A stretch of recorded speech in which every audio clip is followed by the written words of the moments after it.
2024 সালের ভূগোল প্রশ্নপত্র এটি আমরা সমাধান করব।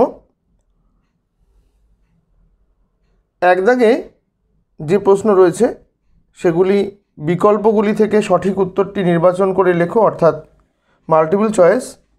4টে অপশান দেওয়া আছে, ক খ গ ঘ। এর মধ্যে থেকে যেটি সঠিক সেটিতে আমরা দাগ দেব। প্রথম প্রশ্ন রয়েছে 1-1। একটি বহির্জাত প্রক্রিয়ার উদাহরণ হলো ক ভূমিকম্প, খ অগ্ন্যুৎপাত, গ পাত সঞ্চালন, আর ঘ আবহবিকার। এখানে সঠিক উত্তর হবে আবহবিকার। দ্বিতীয় প্রশ্নে যাব। 1-2 দাগ। পার্বত্য হিমবাহের শীর্ষদেশে হিমবাহ ও পর্বতগাত্রের মধ্যে সংকীর্ণ ও গভীর ফাটলগুলিকে বলে ক বাকসুন্ড, খ ক্রেভাস, গ অ্যারেট, আর ঘ সার্ক। এখানে সঠিক উত্তর হবে বাকসুন্ড। পরের পাতায় চলে এলাম। 1-3 দাগের প্রশ্ন। বায়ুমণ্ডলের যে স্তরে আবহাওয়ার গোলযোগ দেখা যায় সেই স্তরটি হলো ক স্ট্র্যাটোস্ফিয়ার, খ মেসোস্ফিয়ার, গ ট্রপোস্ফিয়ার, আর ঘ আয়নোস্ফিয়ার। সঠিক উত্তর ট্রপোস্ফিয়ার। পরের প্রশ্নে যাব।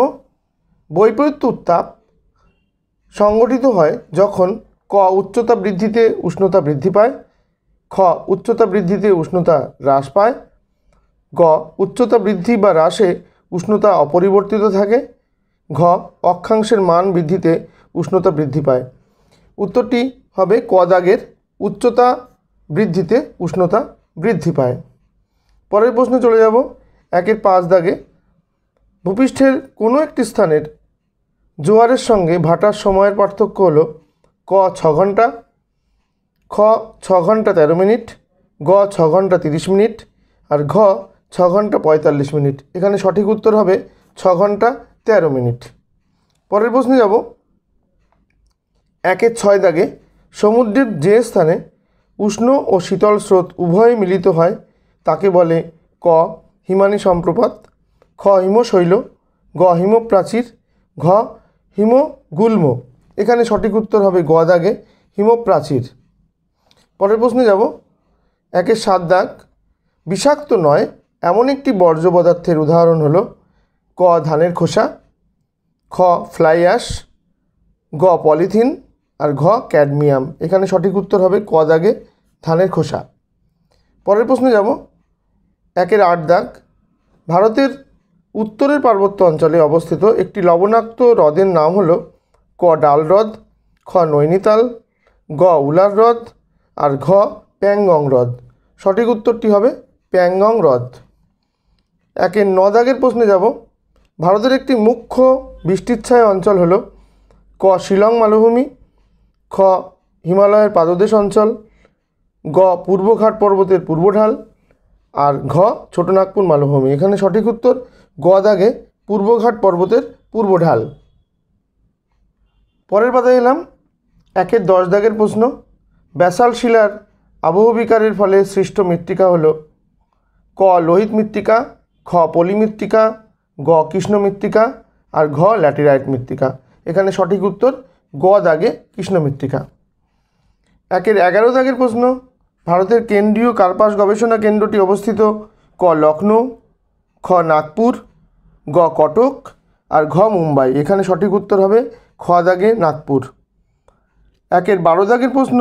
বনজভিত্তিক শিল্পের একটি উদাহরণ হলো ক কাগজ শিল্প, খ লৌহ ইস্পাত শিল্প, গ দোহন শিল্প, আর ঘ পেট্রোরসায়ন শিল্প। এখানে সঠিক উত্তর হবে কাগজ শিল্প, ক দাগের। 1-13 দাগে প্রশ্ন। ভারতের ডেট্রয়েট বলে পরিচিত ক জামশেদপুর, খ আহমেদাবাদ, গ পুনে, আর ঘ চেন্নাই। এখানে সঠিক উত্তর ঘ দাগের চেন্নাই। এই অংশের শেষ প্রশ্নে যাব। 1-14 নম্বর প্রশ্ন। উপগ্রহ চিত্রে নদী ও জলাশয় যে রঙের সাহায্যে নির্দেশ করা হয় তা হলো ক সবুজ, খ লাল, গ গাঢ় নীল, আর ঘ হলুদ। এখানে সঠিক উত্তর হবে গাঢ় নীল। এবারে যাব আমরা খ বিভাগ, যেখানে নিম্নলিখিত বাক্যগুলি শুদ্ধ হলে পাশে সু আর অশুদ্ধ হলে পাশে অ লিখতে হবে। এখান থেকে আমাদের মোট 6টি প্রশ্ন উত্তর করতে হবে, যদিও এখানে আমরা সবগুলি প্রশ্নেরই উত্তর করে নেব। 2-এর 1-এর 1 দাগে প্রশ্ন রয়েছে, নদীর উৎস অঞ্চলে ধারণ অববাহিকার সৃষ্টি হয়। এটি সঠিক উত্তর, অর্থাৎ এটি শুদ্ধ। তাহলে আমি শুদ্ধ লিখব, তালিবর সহস্য লিখব। ঝুলন্ত উপত্যকা, পরের প্রশ্ন, ঝুলন্ত উপত্যকা নদীর ক্ষয়কার্যের ফলে গঠিত হয়। না, ঝুলন্ত উপত্যকা নদীর ক্ষয়কার্যের ফলে নয়, এটা হিমবাহের ক্ষয়কার্যের ফলে সৃষ্টি হয়। তাই এটি আমরা অ লিখব, অশুদ্ধ, অর্থাৎ অ লিখব। 2-এর 1-এর 3, সমুদ্রবায়ু সন্ধ্যাবেলায় প্রবাহিত হয়। এটি সঠিক উত্তর, সমুদ্রবায়ু সন্ধ্যাবেলায় প্রবাহিত হয়, অর্থাৎ এটি শুদ্ধ, তালিবর সহস্য লিখব। 2-এর 1-এর 4-এর প্রশ্ন, হিমালয়ের 2টি উল্লেখযোগ্য উদ্ভিদ হলো গরান ও গোলপাতা। না, হিমালয়ের 2টি উল্লেখযোগ্য উদ্ভিদ এরা নয়, এরা ম্যানগ্রোভ অরণ্যের উদ্ভিদ, অর্থাৎ লবণাক্ত অরণ্যের উদ্ভিদ। এটা অশুদ্ধ হবে, তাহলে অ লিখব। 2-এর 1-এর 5-এর প্রশ্ন, গোদাবরী নদী গ্রস্ত উপত্যকার মধ্যে দিয়ে প্রবাহিত। না, এটিও ঠিক নয়, গোদাবরী নদী গ্রস্ত উপত্যকার মধ্যে দিয়ে প্রবাহিত হয়নি, এটি অশুদ্ধ, অ লিখব। 2-এর 1-এর 6, আর্সেনিক একটি বিষাক্ত বর্জ্য পদার্থ। আর্সেনিক বিষাক্ত পদার্থ কিন্তু বর্জ্য নয়, তাই এটি আমরা অ লিখব, অশুদ্ধ, এটিও অশুদ্ধ। লাস্ট এই পার্টের প্রশ্ন, 2-এর 1-এর 7, যদিও 6টি আমাদের উত্তর করতে হতো। মহাকাশে প্রেরিত ভারতের প্রথম কৃত্রিম উপগ্রহের নাম অ্যাপোলো। না, অ্যাপোলো নয়, ভারতের প্রথম উপগ্রহের নাম আর্যভট্ট, এটিও অশুদ্ধ। এরপরের পাতায় আমরা চলে এলাম। এখানে 2-এর 2 দাগে যে প্রশ্নগুলি রয়েছে সেগুলো উপযুক্ত শব্দ বসিয়ে শূন্যস্থান পূরণ করতে হবে। যে কোনো 6টি প্রশ্নের উত্তর দিতে হবে। প্রথম 2-এর 1-এ আছে, প্রপাতকূপ বা প্লান্স পুল সৃষ্টি হয় ড্যাশের পাদদেশে, অর্থাৎ জলপ্রপাত লিখতে হবে এখানে, জলপ্রপাতের পাদদেশে, জলপ্রপাতের পাদদেশে।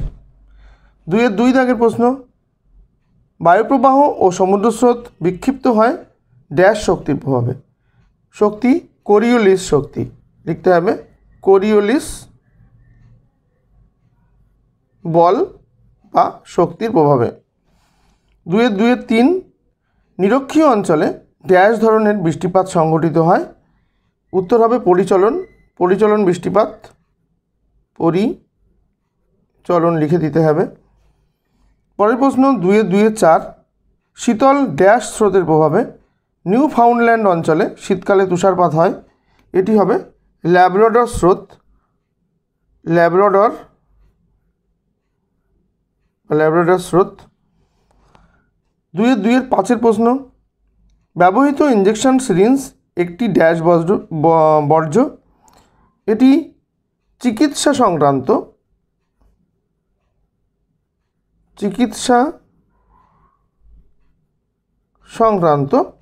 সংক্রামক লিখে দিলে ভালো হয়,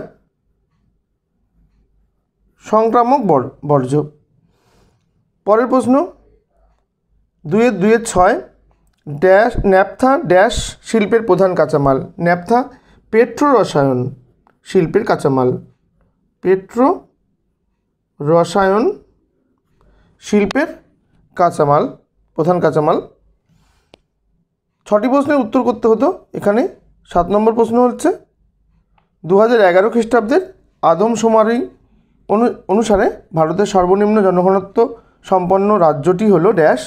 উত্তর হবে অরুণাচল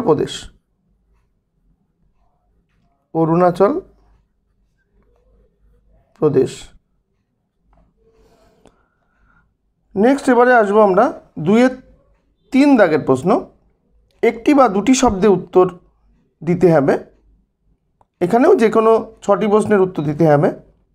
2-এর 3-এর 1, চুনাপাথরযুক্ত অঞ্চলে নদীর ক্ষয়কার্যে কোন প্রক্রিয়ার প্রাধান্য দেখা যায়। এখানে উত্তর হবে দ্রবণ ক্ষয়।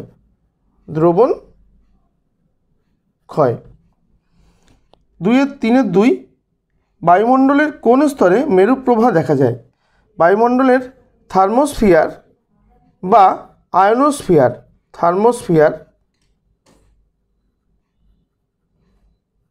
বা আয়নোস্ফিয়ার স্তরে।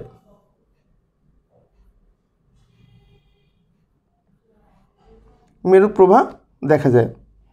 2-3 কোন মহাসাগরে ঋতু পরিবর্তনের ফলে সমুদ্র স্রোতের দিক পরিবর্তন হয়? এটির উত্তর হবে ভারত মহাসাগরে। ভারত মহাসাগরে। পরের প্রশ্ন 2-3-4 কর্ণাটকের ব্যবচ্ছিন্ন মালভূমির নাম কি? উত্তর হবে মালনাদ। 2-3-5 কোন শক্তিশালী ক্রান্তীয় ঘূর্ণিঝড়ের প্রভাবে 2020 খ্রিস্টাব্দে দক্ষিণবঙ্গ ক্ষতিগ্রস্ত হয়েছে? এটির উত্তর হবে আমফান ঝড়। আমফান ঝড়ের ফলে ক্ষতিগ্রস্ত হয়েছিল 2020 সালে। 2-3-6 শ্বাসমূল কোন জাতীয় উদ্ভিদের একটি বৈশিষ্ট্য? উত্তর হবে এটি ম্যানগ্রোভ অরণ্য, ম্যানগ্রোভ উদ্ভিদ বা ম্যানগ্রোভ অরণ্য অঞ্চলের উদ্ভিদ। 2-3-7 খনিজ তেল ও স্বাভাবিক গ্যাস বহনে কোন পরিবহন মাধ্যম খুবই উপযোগী? এক্ষেত্রে উত্তর হবে নলপথ। নলপথ হচ্ছে খনিজ তেল ও স্বাভাবিক গ্যাস বহনে উপযোগী। 2-3-8 ভূবৈচিত্র্যসূচক মানচিত্রে যে কাল্পনিক রেখার সাহায্যে ভূমির উচ্চতা দেখানো হয় তার নাম লেখো। ভূমির উচ্চতা দেখানো হয় ভূবৈচিত্র্যসূচক মানচিত্রে, সেই রেখাটি হচ্ছে সমোন্নতি রেখা। সমোন্নতি রেখা।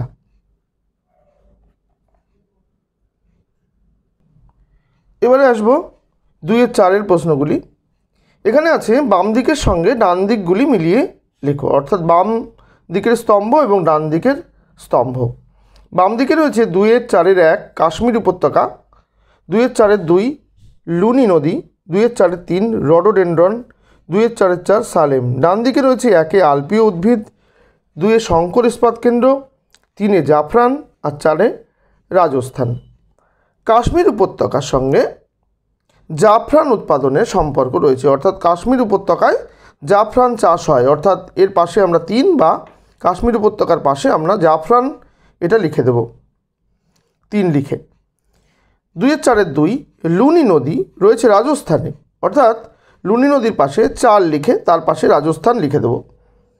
2-4-3 রডোডেনড্রন এটি একটি গাছ বা উদ্ভিদ, এটি দেখা যায় পার্বত্য অঞ্চলে, অর্থাৎ এটি আলপীয় উদ্ভিদ, অর্থাৎ এর পাশে 1 লিখে আমরা পাশে আলপীয় উদ্ভিদ লিখব। 2-4-4 পড়ে রইল সালেম, অর্থাৎ এটি শঙ্কর ইস্পাত কেন্দ্র, 2 লিখে শঙ্কর ইস্পাত কেন্দ্র লিখে দেব।